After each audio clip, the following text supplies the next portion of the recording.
Cuando pensamos en las dinastías reales en la historia europea, pensamos en reyes y reinas con poder absoluto que gobiernan vastos imperios, viviendo en un lujo sin control.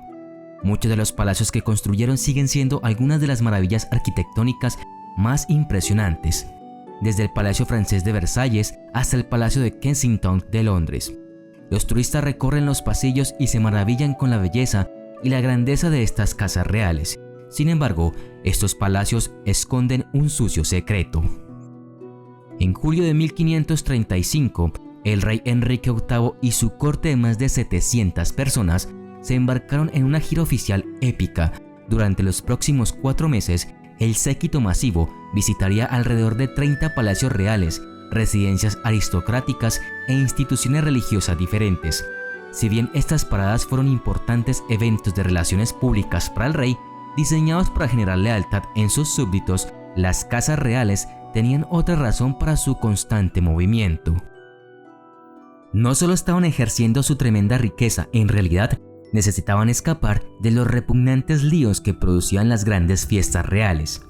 Los palacios como el Hampton Court de Enrique tenían que ser evacuados constantemente para poder limpiarlos. Como probablemente puedas imaginar, la falta de plomería era el problema más apremiante en los palacios reales de antaño. No había agua corriente ni inodoros. En cambio, los orinales estaban esparcidos y los sirvientes los vaciaban periódicamente. Luego, los desechos humanos se almacenaban en enormes cámaras subterráneas que eventualmente tendrían que ser vaciadas. Los pobres desafortunados que terminaron en este trabajo fueron llamados granjeros de gong o estropajos de gong. Su labor era similar a la de limpiar los establos, pero en una escala mucho mayor. Una fuente histórica dice que después de 4 semanas en la corte, estas cámaras se llenarían hasta la altura de la cabeza. Una vez que terminaba la gira, Enrique y una corte cada vez mayor de más de 1000 personas seguirían moviéndose durante el resto del año, viajando con frecuencia entre las 60 residencias del rey en un vano intento de vivir en un entorno higiénico.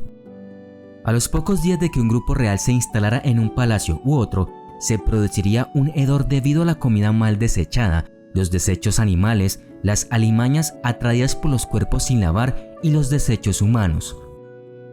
Las habitaciones y los pasillos también se cubrían de hollín y manchas debido a los fuegos constantes que se encendían para calentar el palacio.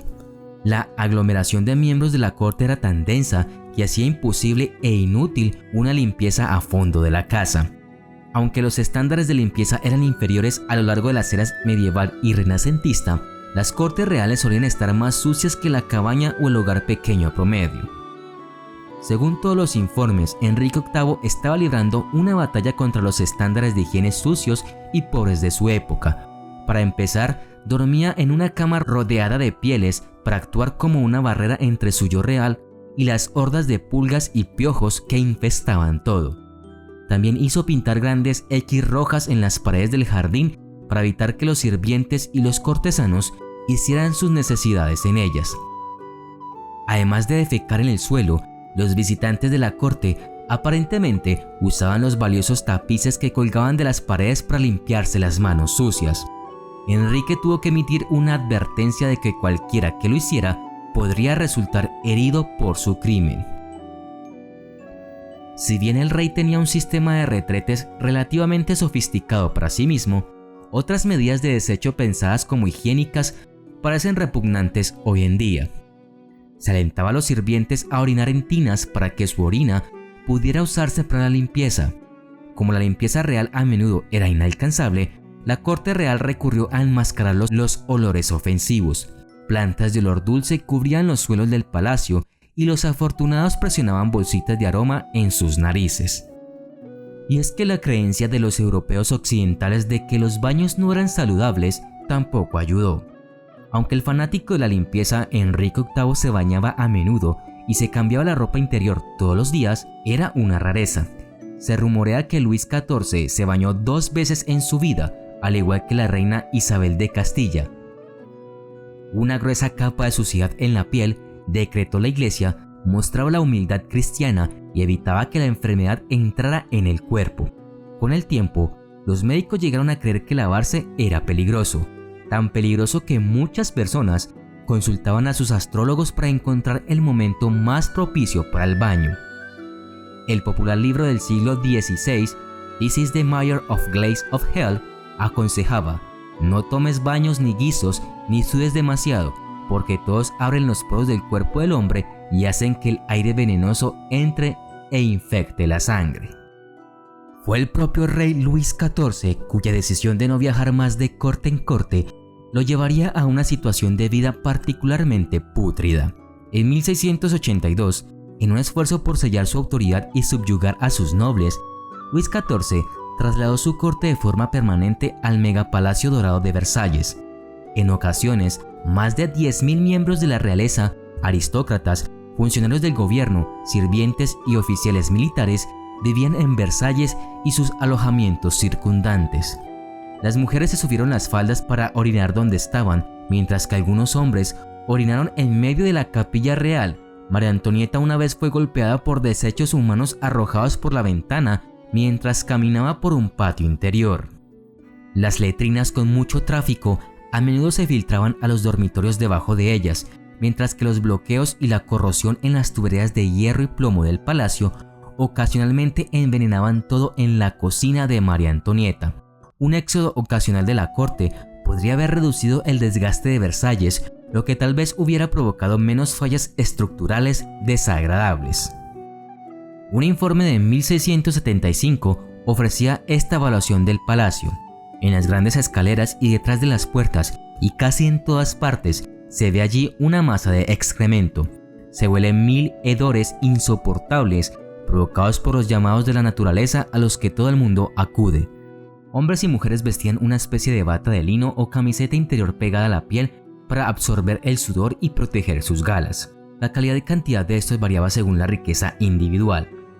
Cada cortesano trajo consigo a la corte varias mudas de estas batas de lino. Estos, junto con toda la ropa de cama, generaban una gran cantidad de ropa sucia.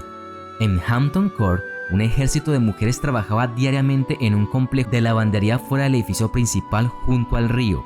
Aquí lavaban y remendaban la ropa, extendiendo las sábanas de la corte sobre la hierba para que se secaran. Este era el único lugar donde las mujeres estaban empleadas en el palacio. Los peinados elaborados de las damas aristocráticas, reinas y princesas se veían elegantes. Pero había una trampa. Detrás de esa elegancia, muchas veces llevaban piojos en esos enormes peinados.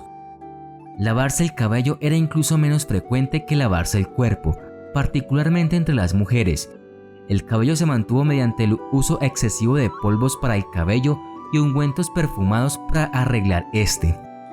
Se menciona que las pelucas fueron moldeadas con grasas animales, haciéndolas repugnantes y muy propensas a incendiarse si se exponen a la llama de una vela. La cultura europea de llevar flores tiene una historia extraña. La gente y los lugares olían tan mal que había que llevar flores. La gente llevaba pequeños ramos de flores fragantes para enmascarar el hedor de la vida cotidiana. E incluso las hermosas habitaciones del palacio que tanto admiramos podrían matar. Las paredes pintadas de rojo, un color bastante de moda en los siglos XVII y XVIII, estaban hechas de mercurio o sulfuro de arsénico. La pintura blanca estaba hecha de plomo, la amarilla de sulfuro de arsénico, y a partir del siglo XVIII las paredes verdes exudaban arsénico puro, enfermando y matando a innumerables personas. Y las camas con dosel tenían una función particular. Esas marquesinas no estaban allí para decorar. En la Edad Media, los techos eran mucho menos resistentes y era bastante común que plagas, insectos y excrementos cayeran sobre las camas. Los toldos simplemente se inventaron para atrapar toda esa basura antes de que cayera sobre la ropa de cama limpia. Esta forma de vida antihigiénica sin duda provocó innumerables muertes en las casas reales europeas. No fue hasta el siglo XIX que los estándares de limpieza y los avances tecnológicos mejoraron la vida de muchas personas, incluidos los miembros de las cortes reales.